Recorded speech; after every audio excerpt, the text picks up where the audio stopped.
All right, so while I am letting the skull bats dry, we are going to move on to the armor on these guys.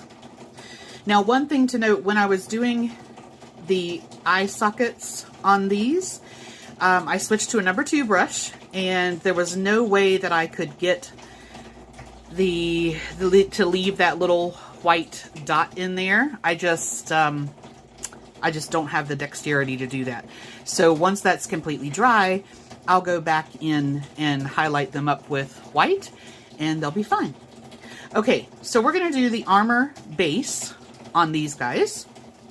And one thing I noticed that is kind of weird is there's what looks like little stitches like they do on zombies. But if these are armor plates, then they wouldn't be sewn together. But everything I looked at showed them as armor. So I was like, okay, we're going to do them as armor, and we'll just accept that there are random stitches on there. Because the Speed Paint version 1, which is what I have, because version 2 hasn't been released yet, it doesn't have any metallics in it. So I'm going to use some Warcolors, the One Coat Silver, and when version 2 comes out, it actually does have a full range of metallics, which I'm really excited about. It's coming out in April. Oh, I can't wait. All right, so I chose a medium silver because I'm going to highlight up a little bit, but I'm also going to put a dark wash over certain parts. Now, if you remember, these guys had a little bit of purple tinting in their armor here. They had a little bit of blue tinting in the top part and the shields. And then these guys, what I have to remember with them is that I'm using the sword to rest my finger on, so I'm not going to do this. The other thing that I noticed was that they have on some trousers. Ooh, my light's flickering. I hope I don't lose power. They have trousers, but then they also have armor plating over the top. So what I'm going to do from the inside out theory is I'm going to paint the trousers, and then I'm going to come back and do the armor plating. So for these guys right now, I'm just going to paint above the belt line. So we have our little belt here, and then I'm going to paint this part, but leave the sword for me to rest my finger on, and leave the plating here until after I do the trousers. Okay, and actually I think with these guys, just to give me a little bit more stability, I'm actually going to put them into one of the holders. This is one of the Games Workshop holders. I do have a hobby holder, which I really like because of this arm, but unfortunately there's nothing here to hold the figure, and so I have like some double-sided tape. I've used some putty and things like that, but I just don't like that particular aspect of it, so I went ahead and bought these, because at least then I can hold here, and that gives me a little extra stability. Okay, I have switched back to my monster brush, and we're just going to layer on the first part of the metallics. Now on this, you won't see a huge difference over white primer. And before I started this series, normally what I would do, and I just forgot, I guess. Normally what I would do is take some of the Army Painter Dark Wash and go over top of the entire figure so that I can actually see the parts a bit better.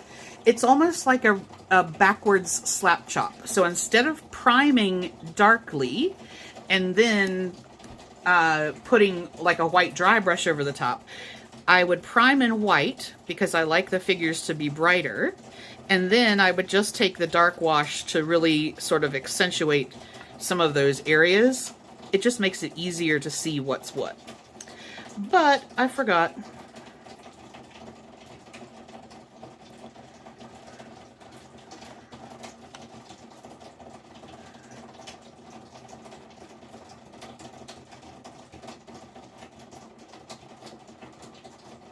So all of these areas inside the grill here, those are all going to be darkened up when I do the wash on it.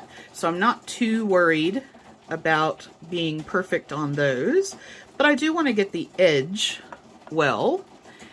And then our top here. And at this point, I can afford to be a little on the messy side because this is just going to create a really super basic base color that I'm going to go back in and do some detail work. All right, so his bottom jaw piece here. That part was pretty straightforward. And I have a good divide where the bone color is, but I want to push that back just a little bit. So I'm basically going to go in there and just try to add a little bit more silver in there just to clean that up a little bit. I don't want to get rid of all of it, but just a little bit there. Okay.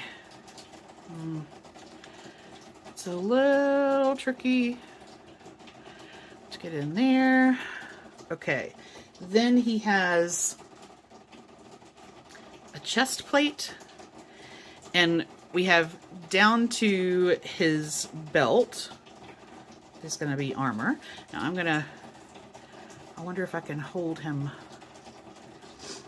I'm resting my hand on the top of my desk because I need the brush edge. Woo!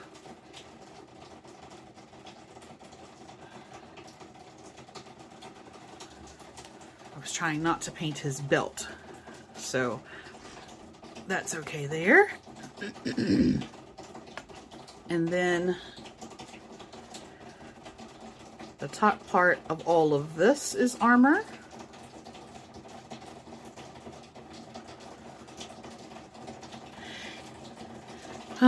He has a shirt on, which I've only just noticed, and that I should have waited to do the top part. Now that I know that he has a shirt on, I'm going to leave. Well, I couldn't access the other side anyway, so that's okay. So I'm going to do the armor under the cloak.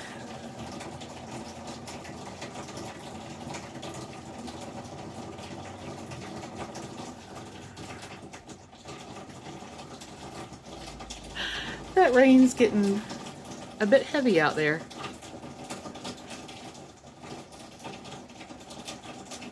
Okay.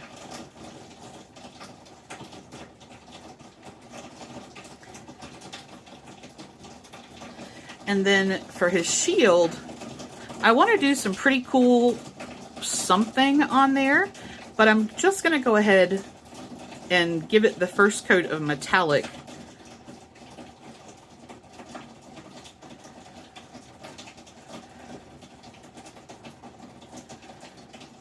And then I'll worry about putting some weathering effects and things like that on there.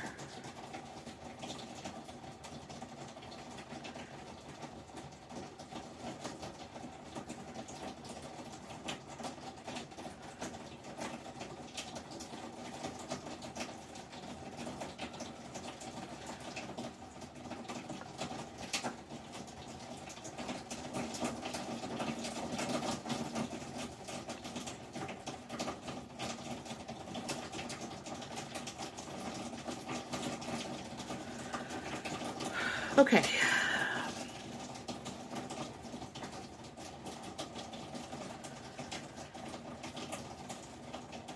So I think for these guys, this is what I'm going to need to do for now. I'm going to need to do the helm and the chest plate and the shield. And then I need to do his trousers and shirt before I do the overlaying plating on the top there. And I'm going to have to switch brushes, I think, to be able to work in that last little bit of under the shield. But that's what we're going to do for these guys. Okay, so I'm going to let this metallic dry, and then I'm actually going to wait. I don't know how much this rain is going to bother you guys having to listen to that, so I think I'm going to go do some lunch while this dries, and then we'll see where we're at. So what we have on these guys is helm, shield, and chest plates. I have to say, the more that I look at them, the more I really feel like what was intended was like a hardened leather underneath and then some armor plates on top. But I'm trying to go by the concept work, and they had it painted as metal, so that's what I've done. But between the stitching and just the way that looks on there, I really feel like that was possibly meant to be hardened leather. But helm, shield, chest plate. And then these guys, helm, chest plate, shield, and I'm going to leave the other bits for once I've done the fabric underneath. Okay, so this is where I'm going to stop for right now. So we have the wings on the skull bats are just about dry. And you can see there's some nice definition that got started in there. And then the only thing that I did on the rattle bones was to fill in the sockets. They don't have any metal on them. The only thing left on there is going to be pants. And there's not a belt or anything, so there's just going to be trousers. I think I'm going to do these in that same sort of purpley maroon tone that the Dust Mage's cloaks are in. And then these guys, it'll just be detail work. The skull bats, I'm going to have the magic effect, the green magic effect to do on them. And then there's still a lot of work on these. There's all kinds of fabric there. So let's let these guys dry and possibly the rain stop. And then I'll come back and we'll start on some fabric.